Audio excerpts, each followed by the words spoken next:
I started off becoming an animal communicator probably at about 5 years of age. About 5 years of age, I knew that I had a gift of some kind to communicate with animals, and I was actually on my uncle's farm at 5 years of age, and one of the farm dogs went missing and we couldn't find it. And I kept saying, it's behind the barn, it's fallen down the hay. And this barn was probably about 2 miles away, and there was 2 other barns before it, and then there was the third barn. That was the one I kept saying, that's where the dog is. We went there, I finally convinced them, being a 5-year-old and being on your uncle's tractor and all the other farm kids with you and all farm dogs, and we finally went there. And here it was. It had actually fallen down the back of the haystacks, and it was wedged between the hay and the barn wall itself. This was over in England. It was very close to my grandfather, Walter. My mum's dad absolutely loved the man. And I know that he is instrumental in helping me be who I am, because I was probably about 9 when he passed over, and I was very close to him. Even though I lived in Australia, I was still very close to my grandfather. And of course my mum and my beautiful dad, and loved my parents very much. So they were all instrumental in when I started broadening as an animal communicator. But I always loved animals. Always was able, for some reason through my young adult life, I was able to connect to animals. And then one day, we lived in the bush, and one day I found a bearded dragon on the side of the road.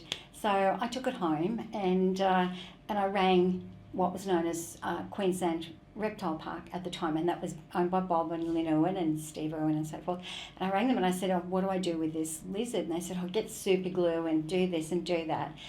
Anyway, I'd rung a number of places, but they had rung me back and said, we've got another lizard. We've got another lizard. We've got another beard. I had 17 bearded dragons that I actually had rehabbed and released back where they had come from. So I ended up with 17, and I had this one bearded dragon, and he was just enormous. He was massive. And I could not release him back into the wild. So I rang Australian Zoo and I said, can I come up there and please release him? I know he'll be safe with you guys. Yeah, bring him up. That was my first connection with Terry Irwin. It was only a very tiny park. There was nothing to it at that stage. She had only just married Steve. And she said to me, why don't you come up here and work for 2 or 3 days a week? Well, I was just thrilled at that, and I got to work with Steve Irwin for quite a while, and I was doing rescue work with Parks and Wildlife and a lot of other little bits along the way. And then I worked with Steve and Terry for about 2 or 3 years.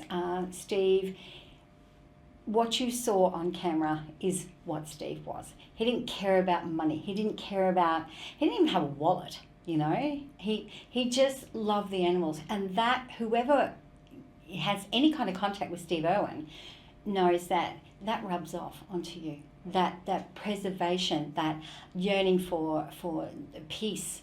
He was a very deep, I would say, inspirational, spiritual man. But you just knew it, but he didn't show it. And I remember one day, and he was a lot of fun to work with. And I then got offered to go to Dreamworld. I worked with the koalas there for quite a few years. I know that they are captured animals, but I can tell you, every place that I worked in,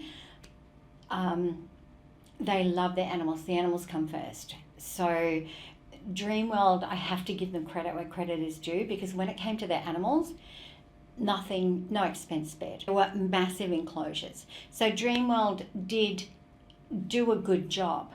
And I was there for probably about 4 or 5 years. Then I went to another wildlife sanctuary, and I ran that for about 2 or 3 years. That was on Mount Tamborine, and loved it. So it sort of progressed from there. And then the mediumship started to really progress. And I had to kind of decide, am I going to take this on board? Am I going to do this? My daughter was growing up, my son was growing up, and they were probably at that age where they didn't need mummy so much anymore. And so I decided that I was going to take this on. And all kinds of funny little signs happened, and I then remembered my first experience. on stage, and I didn't have a clue what I was doing. I got up on stage and people going, "You're amazing, you're amazing. You know, you got this gold line," and I'm like, "What the what?"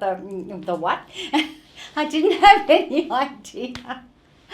So I got up on stage and I said, "Oh, who owns Ella? Ella was killed in an accident. There were 5 cars involved. Hers was a little white one. She was wearing stockings." She shows me stockings. And then she showed me the picture of a clock that was in the back of the car. I said it was on a freeway somewhere. It's with a cement truck. And I saw in my mind all these things happening. And the lady in the back of this spiritual church stood up and said, "Ella is my sister." And that's how she passed. She was killed by a cement truck on the highway in Melbourne, and she always used to wear stockings, and we used to have a joke about it. Anyway, all these people came up from nowhere and said, "Oh, would you do a reading for me? You know, how much do you charge?" I'm like, "A what? How much what?" Not knowing how this was going to come about. And so I decided I started getting really busy, and a few months into it, I was connecting, and it was quite strong. You know, I pick up on, I remember what my first reading, I said to the lady, my first paid reading actually, I said, "I've got a grandmother figure coming through, and she's showing me a baby, but she's pointing to you." And I said, "And she's got these beautiful teeth." And she said, "That's my grandmother. She brought me up from a baby. And she always had the most beautiful big smile, and that's the one thing I always remember about her." So it was getting significantly more stronger and stronger, and I was communicating with spirit. My ability to understand mediumship and animal communications in particular was just becoming stronger and stronger. Anyway, I went to this lady's house and I did a reading for her, and I'm halfway through doing a mediumship reading, and the dog was sitting out the back. And I said, "Oh, I'm so sorry." I said, "But your dog is telling me that it loves the chicken food. It hates the beans that you give them." Apparently they were giving it baked beans. And I said, "It misses its little white friend." And I said, "And it wants more walks, and it's sorry for chewing up its blanket." And she went, "Oh my goodness, that's exactly it." They'd had a friend's dog there for 3 months, a little white one, and he missed his friend. And he had chewed up his blanket twice. He just apparently turned his nose up at the chickens, and it just kind of went from there. And I'm self-taught. I didn't have anyone to teach me. So I started to practice really hard with the animals, and I would ask people, "Can I read your animal?" And can I, this was before I started sort of becoming really well known. I just sort of knew that there was this whatever it was within myself. I knew I had this gift. I knew I could communicate with animals, and I just knew it, but it just came out stronger and stronger and stronger. But how I do my communications is I do it's like a movie coming through. And when I communicate with animals, they know what I'm saying to them. So they communicate back to me what they're wanting to say. For example, I was and I do this over the phone all over the world. So I receive the same information whether I'm sitting in front of you or whether I'm 10,000 k away. Really makes no difference. I had this little white dog come through, and this lady said, "Look, he's so depressed. I don't know what's going on, and I don't want any prior information. I just go by the person's name and the animal's name, and that's it." And I said to her, "Someone has just left, a man." I said, "I feel like a man in army boots. And I feel this is what your dog is so upset about." And she went, "Oh my goodness." She said, "My nephew, who used to come and visit a lot, he came to see me the other day because he's going away, and he was in his army boots, and she loved him." And I said, "That's why, because there is a separation there." So what I'm leading to here is they feel separation. They feel, that we are the dumb ones. They are the smart ones. She knew that he was going to go away, and he wasn't coming back for quite a few months. But they Skype, and she just gets so excited when she sees him and talks to him, and she knows his voice. Even when he's on the phone to his auntie, she knows his voice, and she just gets so excited. Recently, I wasn't communicating with the lady. People come in and have one probably once every 6 months. And I got this feeling something wasn't right with this little dog. So I actually rang this lady and I said to her, what's happening with Duchess? I feel like she's not very well. She said, oh my goodness, Amanda, she's just been diagnosed with an illness. About a week ago, she hasn't been well. And I said, let me put in a healing for her. And I have a specific type of healing that I work with each and every animal. It's like a prescription drug, okay? You don't give a kidney drug to a heart patient and so forth. You have to, each individual animal has an individual healing to individual parts. So she had a back leg problem. I said, she's got back legs problem. I said, what is she now, about 11? And that the dog started talking to me. Yes, Amanda, I'm 11. So I felt number 11, communicated telepathically through me. Then I did what's known as body talk on her. And she showed me she had sore back legs. So she's getting some arthritis in especially the right leg. And then she showed me that she now has diabetes. And I said to her, I'm going to put in a healing regime for the back legs and for the diabetes and see what I can do.